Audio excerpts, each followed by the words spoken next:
Imagine you're in a math class. Differential equations are flying at you faster than you can think. You're stuck in a catch-22. On one hand, you can take notes, but then you can't pay attention.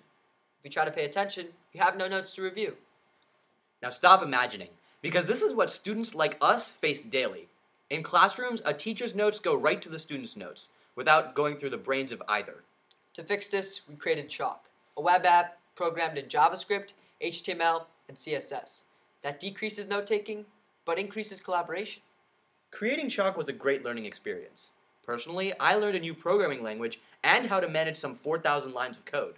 And I learned how to think like an entrepreneur by identifying problems that needed solving and actually creating a physical solution. And of course, we both learned how difficult it is to make a simple concept come to life. That being said, we think that Chalk is pretty awesome. But we may be a bit biased, so check it out for yourself in the link below. Thanks for watching, guys.